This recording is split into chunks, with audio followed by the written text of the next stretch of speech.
it, but I just want to read one quote from Secretary Blinken because it really reflects what we've been trying to do here this week.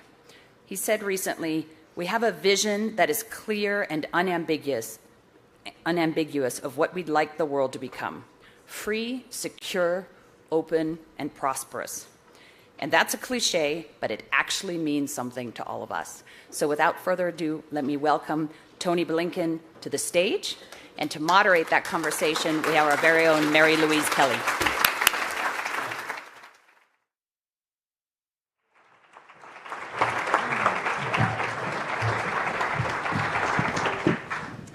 Good morning, everybody. Good morning, Secretary. Good morning. Great to see you. Welcome back. I don't need to tell this room a lot has happened since you were last on this stage a year ago. And we are going to get through in our time this morning as much of it as I can pack in. We're going to talk Russia, China, Ukraine, the Middle East, Iran, and our domestic challenges here at home and what impact they may be having on America's standing in the world. You ready? Go for it. Let's go. I want to start with what is surely the biggest game changer since we last gathered here, which is October 7th. The Hamas attack on Israel, the Israeli response in Gaza, war in the Middle East. Our ambassador at the United Nations, Linda Thomas-Greenfield, said this week, and I quote, that negotiations on a ceasefire are trending in the right direction. Is she right, and on what is that based? Well, first of all, good morning, everyone. And it's wonderful to be here back in Aspen and with this remarkable group. Yeah, there's a lot going on, and the Middle East is front and center. What Linda said is right.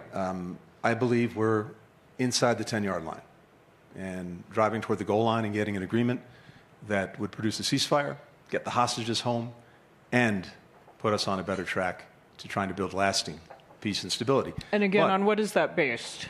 It's based on two things. Hope. Yes, because hope's good, but it's insufficient. No, it's based on reality, and the reality is this: a month ago, President Biden put out a detailed proposal for getting to a ceasefire, the release of hostages, and the ability to move forward. And what happened after that was quite extraordinary. The entire world came together in support of that proposal. Country after country standing up and endorsing it. The United Nations Security Council, where Linda did a tremendous job, coming together, something we don't see that often these days, 14-0 with Russia abstaining, in support of that agreement.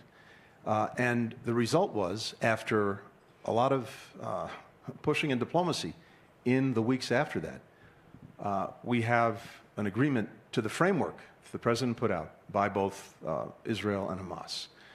The question now is finishing the negotiation of some critical details that are important. And that Hamas hasn't signed on. Have they? No, they've signed on to the framework. Right, and that's what's so important. But there remain some issues that need to be resolved, that need to be negotiated. We're in the midst of doing exactly that. And by the way, when I say we're inside the 10-yard line, we are. Now, we also know that with anything, the last 10 yards are often the hardest. Yeah. So I don't want to be in any way naive about it, but based on everything we've been doing for these last now really 6 months, because starting in January, we believed and we continue to believe that the quickest way to bring this war to an end, to bring relief to the people of Gaza who so desperately need it, to put Gaza itself, to put the entire region on a better path, is through an agreement on a ceasefire and a hostages. So that's actually the quickest way to get it done. Netanyahu will be in D.C. on That's Monday. Right. What's your big ask of him? What would count as a successful visit? Well, I think we need to make sure of two things. We, of course, want to bring this agreement over the finish line, but while that's necessary, it's also not enough, because what's critical once we get it, assuming we do, is to make sure that there's a clear plan for what follows, the so-called day-after plan.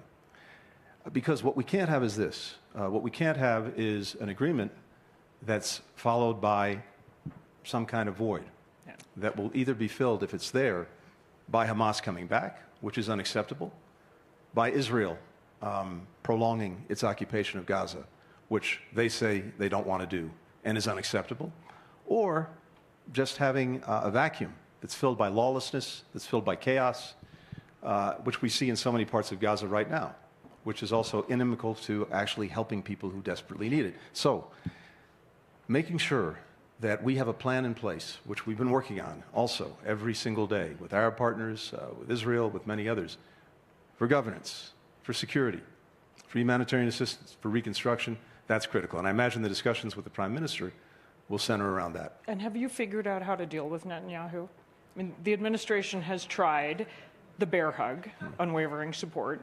You tried pressure and withholding 2,000-pound bombs. Where are you now? I'm not focused on personalities, I'm focused on policies.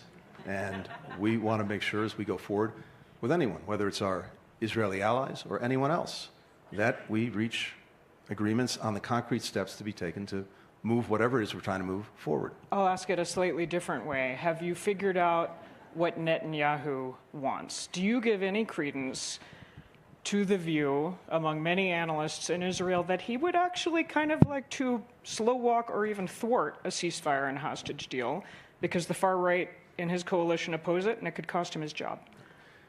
What I'm seeing, what I'm hearing across Israeli society is a strong desire to get this done, to get a ceasefire, to get the hostages home after so many months, including, and it's often forgotten here, American hostages.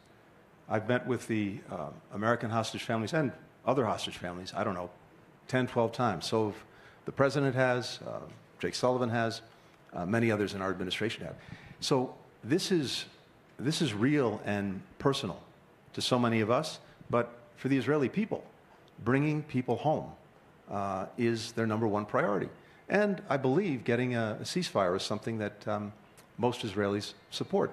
At the same time, we have to get this because the suffering of people every single day, innocent men, women, and children, who've been caught for the last 9 months in a crossfire of Hamas is making, that has to end too. Yeah. I appreciate you reminding all of us of the obvious that these are real humans and lives at stake, because that is clearly important and at the center of this. One more on the Middle East. Is the two-state solution dead? Not only is it not dead, it can't be. And it's very hard to find a path to optimism, given that Israelis are now resisting it, government, ordinary people. Gaza is destroyed. Settlers are taking more land in the West Bank. Where does that leave room for hope? You know, John McCain used to say that it's always darkest before it goes completely black. So we miss him every day. If you keep that in mind, it's not bad guidance for the work that we're all trying to do. But look, there's some fundamental realities that we can't escape. The fundamental realities are these. Between Gaza and the West Bank, there are somewhere over 5 million Palestinians.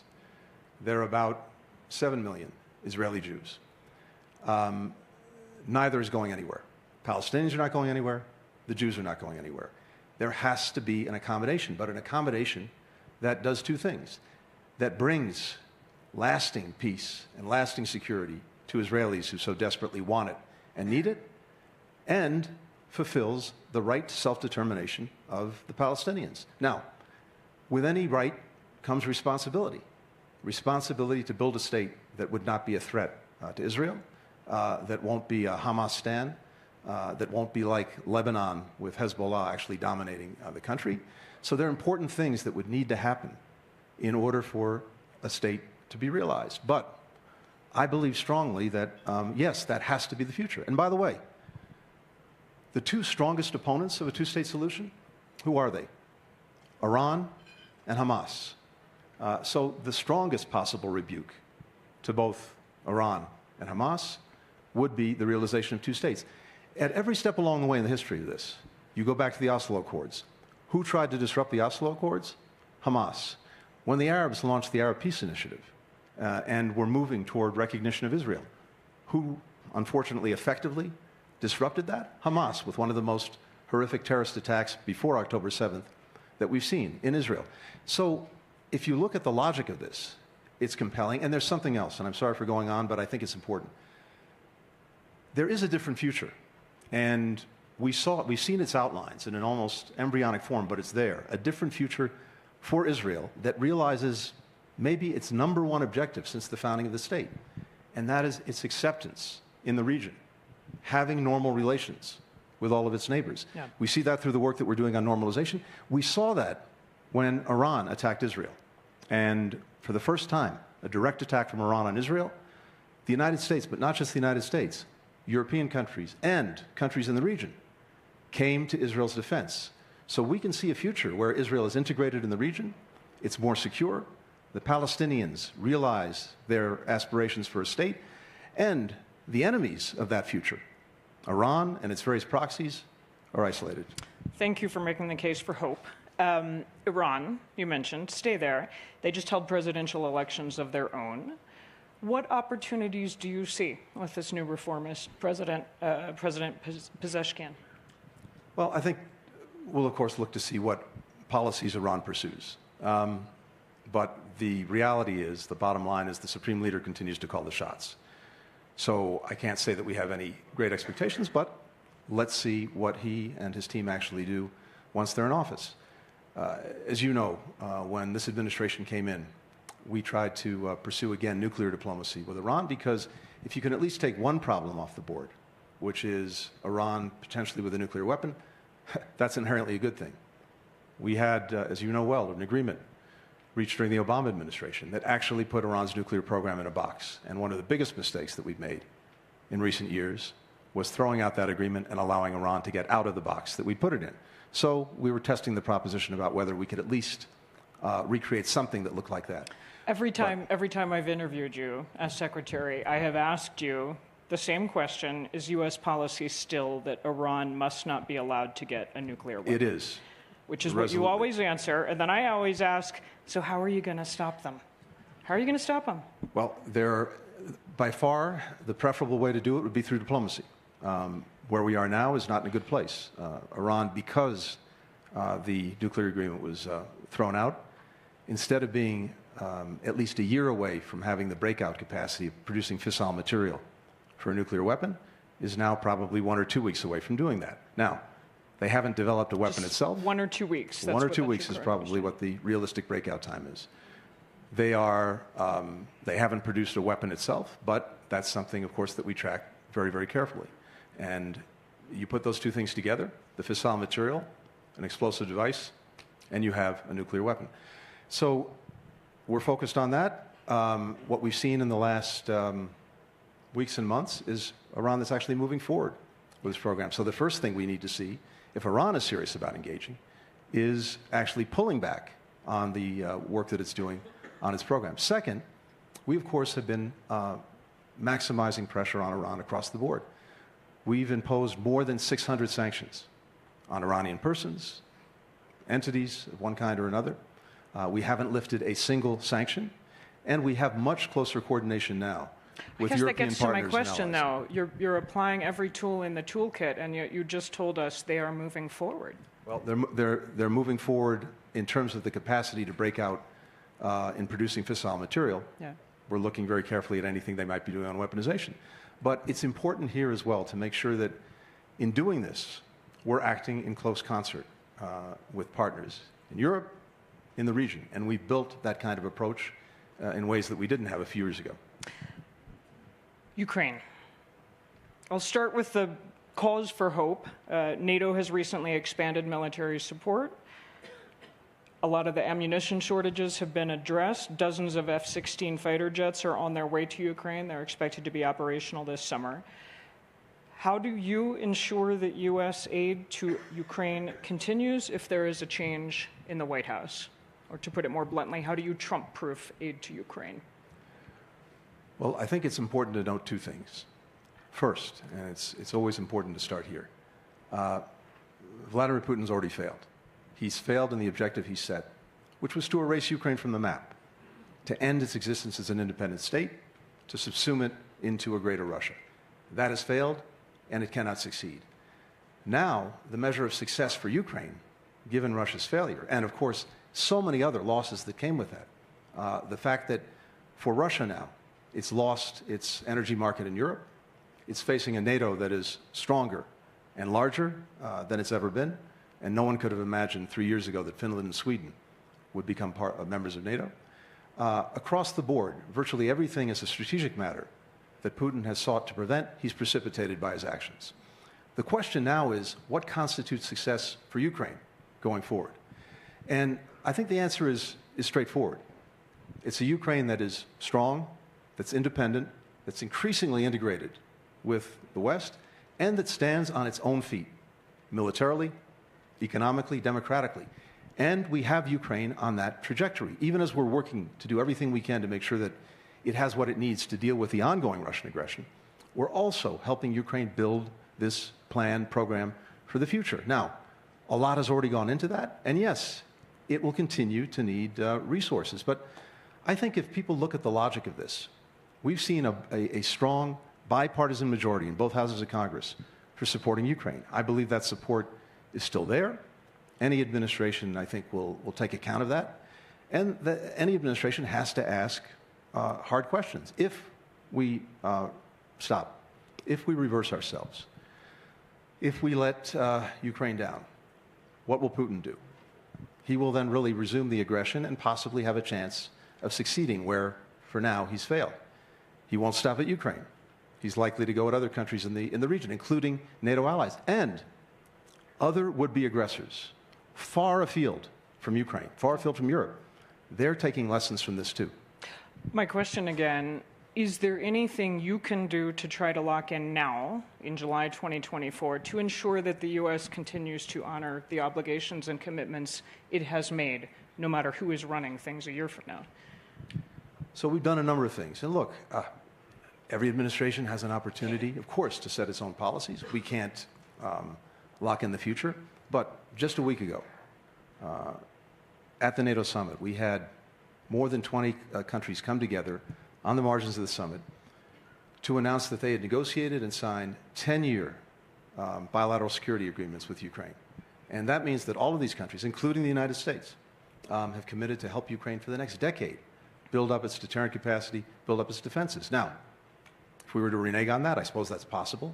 But happily, we have another 20-some-odd countries, and we're heading to more than 30 that will be doing the same thing. These are long-term commitments to Ukraine. I want to ask about what it would take for the U.S. to change its policy on how far Ukraine can shoot weapons into Russia. And I'm drawing for that question, I reached out to colleagues in our Kyiv bureau, including Ukrainian colleagues. I was curious what they would want to ask you. They want to know, does Washington want Ukraine to win or not? I think if you look at the last 2.5 years, it's hard to conclude that anyone has done more for Ukraine to assure its success than the United States of America. And that will continue for as long as we have anything to say about it. Now, that is true, but they would point out they're being asked to fight with one hand tied behind their back. Every step along the way, we've tried to make sure that we're adapting and adjusting to the realities on the ground, to what's actually happening, to make sure that Ukrainians have what they need when they need it. But often it's not as simple as it seems. Let me give you an example. At various points during these last 2.5 years, one weapon system or another has made its way into the headlines. Maybe it's F-16s, which, as you noted, are in the process of being delivered. Maybe it's an Abrams tank, some other system. And there seems to be this binary question, we give it to them or we don't. But it's not as simple as that. It's not enough to give them a weapon system. They have to be able to use it. They have to be able to maintain it. It has to be part of a cohesive strategy. And so as we've done these things, and Lloyd Austin has done an extraordinary job bringing together more than 50 countries in support of Ukraine's defense, but also working through each of these decisions. And again, every step along the way as necessary, we've done more, we've adjusted, we've adapted, and I'm convinced we'll continue to do that. So on this specific question of Ukraine's ability to use the weapons it is being given to actually attack the enemy that is attacking them, it sounds like that is a conversation that is ongoing?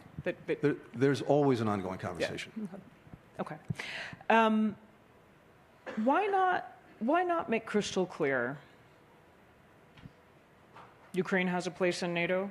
Ukraine will get membership in NATO, put some kind of timeline on it, a year, 2 years, 5 years, I don't know. But just to make clear to Vladimir Putin, we're calling your bluff. We have made that crystal clear. That's exactly what the last two NATO summit declarations say. Vilnius, Ukraine will become a member of NATO when conditions allow, when all the members agree.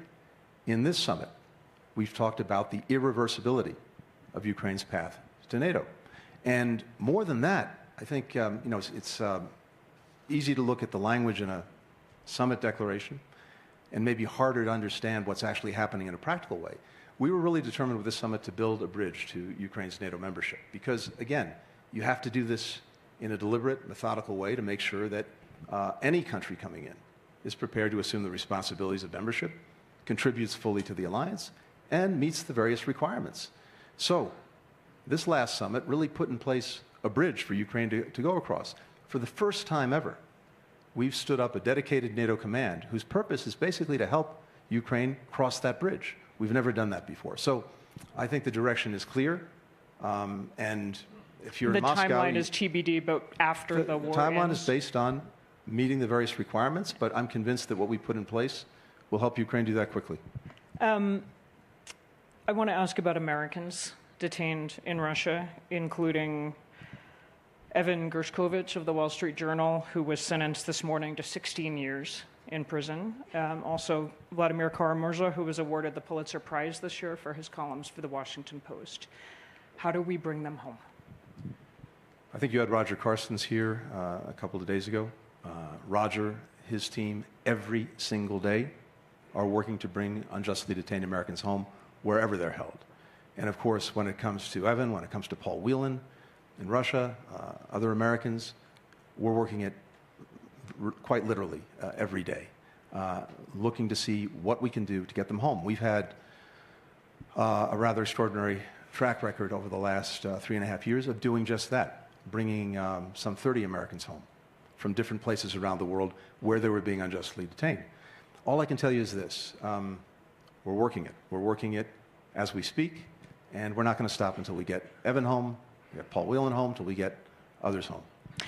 Understanding and appreciating that you would not want to get into any details in a public forum of negotiations that may be underway,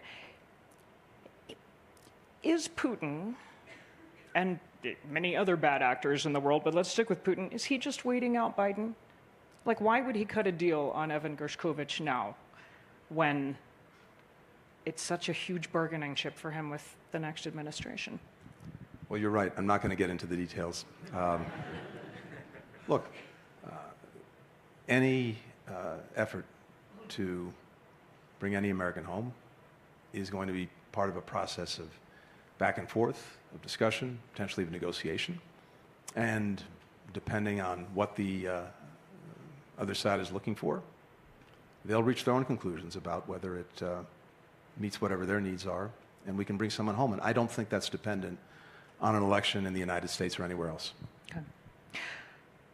You talked about how Russia, in your view, has already lost, that they're facing a bigger, stronger NATO than 3 years ago. Are U.S. sanctions, are Western sanctions on Russia working? And can you name for us a single example of where they have prompted Vladimir Putin to behave better?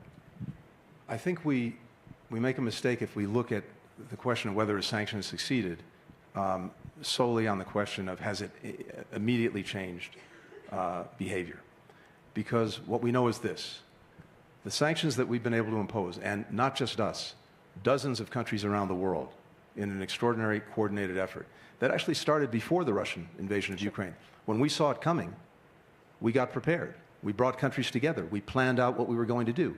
And in all the months since, we have added collectively to the pressure on Russia. But what does that mean in practice? It means that everything that so many countries around the world can do easily, it's much harder for them to do. Everything that we can do cheaply, it's much more costly for them to do. And this has a growing, powerful weight on Russia's economy and on Russia's future. You have a combination of sanctions, export controls, a brain drain from Russia. At one point, more than 1 million people had left. Some have gone back, but the ones who have left tend to be the best and the brightest who are contributing to Russia's future. Its ability to move forward with critical industries, whether it's defense aerospace, whether it's energy exploration, all of those have a heavier and heavier weight on them. Now, It's also true the Russians have found workarounds, and particularly in their relationship with North Korea, with Iran, and unfortunately with China. They have found ways to keep the defense industrial base moving so that they can continue to prosecute the aggression against Ukraine. But as I'm looking at it, as I'm looking at Russia's future, if this weight remains imposed on them, that future is harder and darker, and that's not what we want, and it was certainly not what we wanted when we started. But it's a reality that they have imposed upon themselves. Yeah. How are you thinking about that, about the unintended consequence of Russia being driven closer to North Korea, China, and Russia? How are you thinking about that axis, alliance? Like, what's the term you're using? Well, I think we've seen two things. We have seen that, although that was something that was in the works for a long time, and maybe some of it's accelerated as a result of the war in Ukraine. But we've also seen something else that's been quite remarkable. I've been doing this for more than 30 years. I have not seen a time when there's been greater convergence between the United States and our European partners and our partners in Asia in terms of the approach to Russia, but also in terms of the approach to China than we're seeing right now. We built convergence across the Atlantic, we built it across the Pacific, and we built it between the Atlantic and the Pacific. So I would take our team and the countries that we're working with than anything that Russia's been able to put together. Beyond that, I think they're going to be, and we've already seen a lot of strains in these groupings. It's not particularly good for your reputation to be working closely with Russia and helping it perpetuate its war in Ukraine. So I think China is very uncomfortable in the position it's in, but for now, we do have a challenge, which is China is providing not weapons, unlike North Korea and Iran, but it's providing the inputs for Russia's defense industrial base. 70% of the machine tools that Russia's importing come from China. 90% of the microelectronics come from China, and that's going into the defense industrial base and turning into missiles and tanks and other weapons. We've called out China on that. We have sanctioned Chinese companies, but more to the point, so have many others, and we just saw that in Europe a couple of weeks ago. And China can't have it both ways. It can't all at once be saying that it's for peace in Ukraine when it is helping to fuel the ongoing pursuit of the war by Russia. It can't say that it wants better relations with Europe when it is actually helping to fuel the greatest threat to Europe's security since the end of the Cold War. On China, last year on this stage, you talked about your goal of putting stability back in the U.S.-China relationship. I think you used the phrase putting a floor under it, and trying to make sure that competition doesn't tip into conflict. Have you succeeded? I believe we have. When we were last year, I guess it was after an initial trip that I made to China, and then many of my colleagues followed, Secretary Yellen, Secretary Raimondo, and we've done a number of things. And of course, President Biden, President Xi, in late November in San Francisco. We've done a number of things that are critical. We have restored regular high-level engagements between our countries. And that's vitally important because if you want to avoid any kind of unintended conflict, you've got to start by talking, by communicating. And we've restored that. And there's a steady drumbeat of these engagements, these communications, including restoring critically these military-to-military communications. How often do you speak to your Chinese counterpart? I speak to him on a fairly regular basis, and I'll be seeing him next week, in fact, in Laos.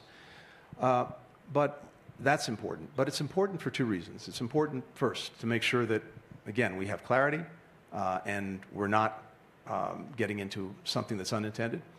It's also important because, one, we're able to communicate very clearly on areas where we disagree, so at least China knows where we're coming from, just as we know where they're coming from. We have that on the South China Sea. We have that on Taiwan. We have that on overcapacity now. These are critical. But there's another aspect to this. I'll just mention it quickly. This relationship cannot be put on a bumper sticker. At least if it can be, it's maybe a very long bumper sticker, a large bumper sticker. Because it's the most consequential and the most complex relationship we have. There are aspects of really competition, which is probably the fundamental way I define it, but also contestation, but also cooperation.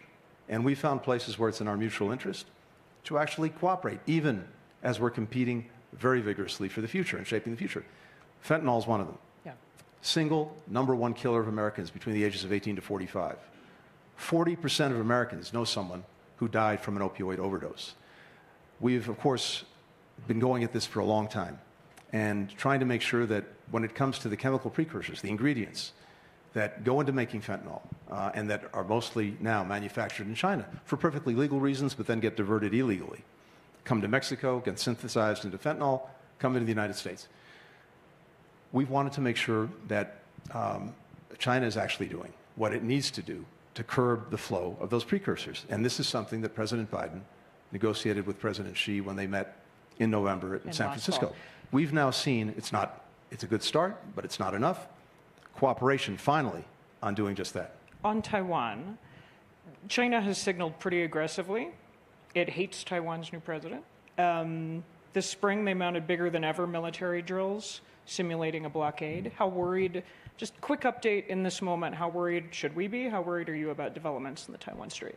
Well, this too is something, of course, that we're tracking all the time, not just the Taiwan Strait, South China Sea. We've seen Second Thomas Shoal with the Philippines as well come up again in the news. Mm-hmm. Look, I think this goes back to the point I was making about convergence a little earlier.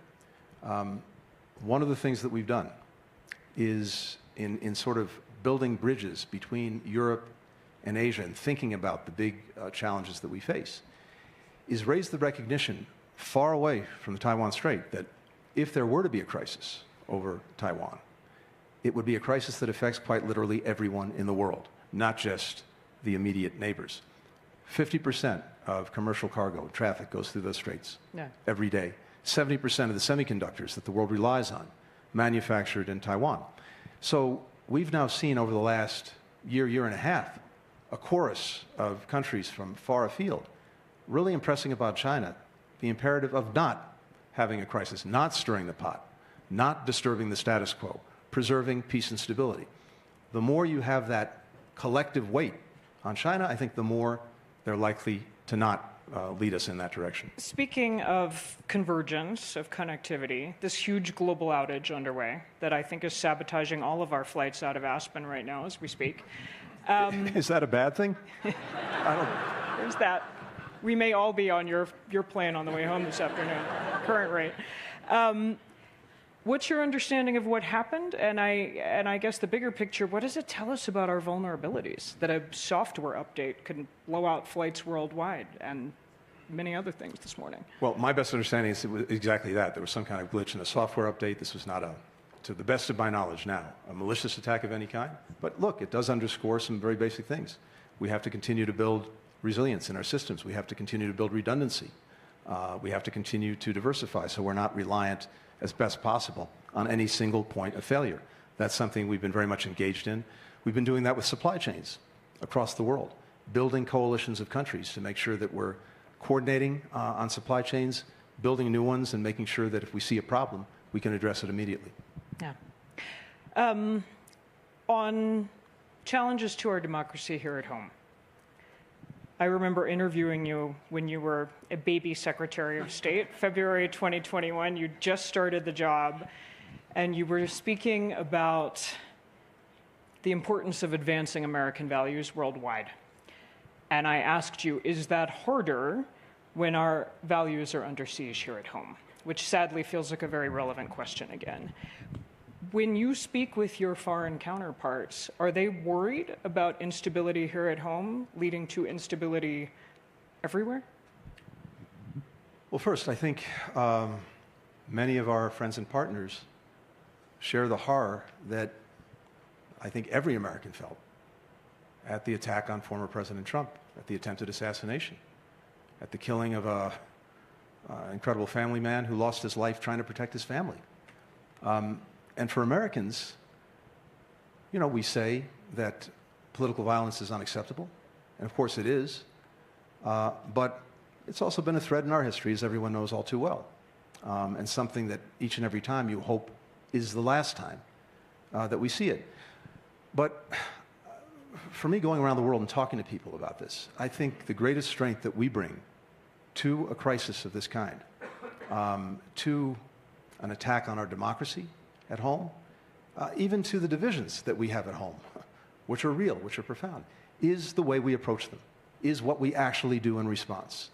And the hallmark of this country, heretofore, has always been to confront our challenges, to confront our differences, openly, transparently, not to pretend they don't exist, not to sweep them under the rug, but to engage them, even when it's ugly, even when it's incredibly painful. And that's something that continues to set us apart. Most other countries don't actually do that. So I believe strongly that as long as we continue to do that, including in the wake of something as horrific as what happened a week ago, actually, it's a demonstration of the resilience of our democracy, the resilience of our values, and the importance of openness, of transparency, of a willingness to confront our own demons, our own problems. But is that the way thank you. Yes.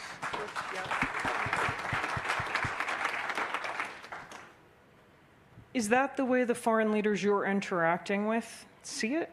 I'm imagining you must get some pretty tough questions about things like an attempted assassination, the apparent inability of our Secret Service to prevent that attempt, a sense that things are out of control in the U.S. I mean, that must have some impact on America's ability to lead and wield influence on all kinds of things. Again, I really think it's all in the response, and that's an ongoing matter. Let's see where the facts take us. Let's make sure we understand exactly what happened. Let's see what we do in response to that. And let's focus on the way that we do it. If we can continue to do this together, as has been the case in the past, even with the arguments, even with the divisions.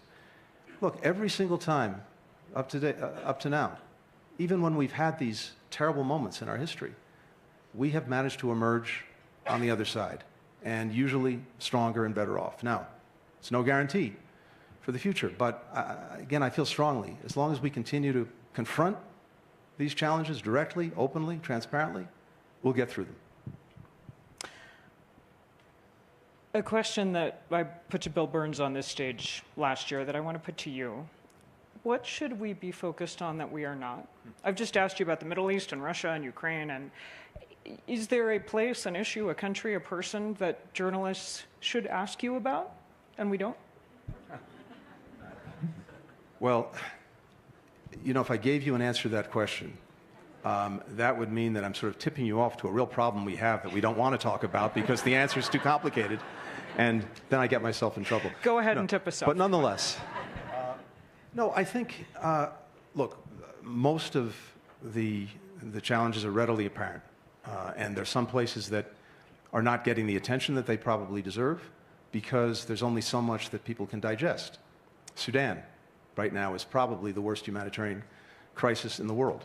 And yet it's not getting the attention it deserves. It is from our administration. We're intensely focused on it. More to come in the days and weeks ahead. But just in the last 3 years, we've worked hard to reorganize my own department, the State Department, to make sure that it was actually fit for purpose for the world that we're living in now, not the world that the State Department was dealing with for the previous 50 years. We stood up a new Bureau on Global Health to make sure that we're prepared and working to prevent and, as necessary, deal with the next pandemic. We stood up a Bureau on cyber policy, digital policy, emerging technology, to make sure that the United States is at the forefront in helping to define, to shape the rules, the norms, the standards by which all of this technology is going to be used. We stood up a China House. We have something called the Global Engagement Center, which is focused on a front in the current great power competition that is maybe the most intense, one of the most important, but of course is something that doesn't get the focus that it might deserve from all of us, and that's the information front. Yeah. To make sure that we're effectively, as best we can, dealing with misinformation, dealing with disinformation. We now have agreements with nearly 20 countries to work collaboratively on doing just that. And then we have to look at what the world's going to look like going forward. We're heading over the next 20 or 30 years for peak population, and we're going to see declining populations around the world. Our basic model of economic growth is in jeopardy because we're going to have fewer productive workers, we're going to have an older population, we're going to have fewer people being able to produce things in our factories, fewer people able to buy things. Now, it may be that all of the extraordinary technology that's coming forward will lead to extraordinary increases in productivity and be able to overcome that, but we have an emerging gap a gap that's growing wider between the number of people who are coming on to employment age around the world and the number of jobs that are available for those people. These are the kinds of things that we have to be very, very mindful of. And I'll give you one other example. If you're looking at how governments are responding to aging populations in so many of our democracies, understandably, they're doing what any democratic country would do, and even non-democratic countries. They're devoting resources to that population, that segment of the population. It means they're taking resources away from younger generations. And younger generations in that way are losing political power relative to older generations. And to the extent they believe that working through the democratic process, they will not be able to achieve what they want in trying to provide support, help for their lives, for their futures, they may start to look at doing other things. This is where populism becomes incredibly appealing. This is something that we have to be very cognizant about around the world. Speaking of the younger generation, last question. We have a terrific program here, Rising Leaders. Yes. I met with the group yesterday. Yes. By the way, when I met with them, I said, if you're rising leaders, I guess that makes me a descending leader. You may have shared this with them. If so, share it with the rest of us. Hit us with your best piece of advice. What do you wish 25-year-old Tony Blinken had known? I guess maybe my best piece of advice, I don't know if it's best piece of advice, but certainly what I'd share is this. As I've had the great privilege and fortune of being able to go around the world these last 3.5 years on behalf of the United States, and as we've confronted so many challenges, and as an American citizen, as I look at our own country, I think that the most potent poison in our common well is dehumanization, the inability to see the humanity in someone else. And when that sets in, everything good becomes so much harder, everything bad becomes so much more possible.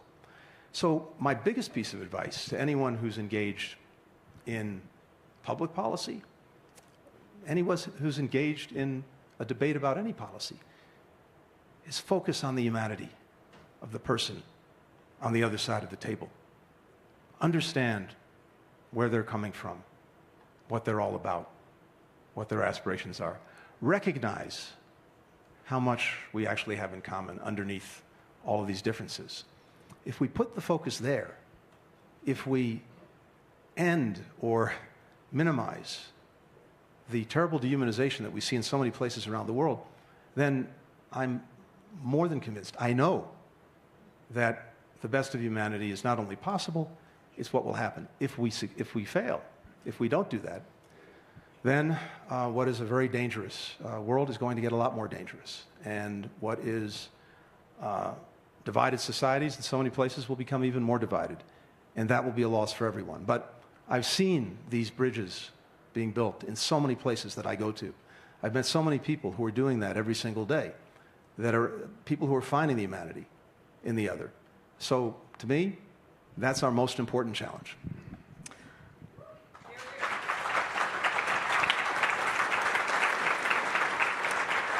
Thank you. I want to thank Aspen. I want to thank Aspen for giving us a forum for these questions, and I want to thank you, Secretary Blinken, for fielding them. Thank you very much. Thank you. And enjoy your... You can't get out of here on a flight.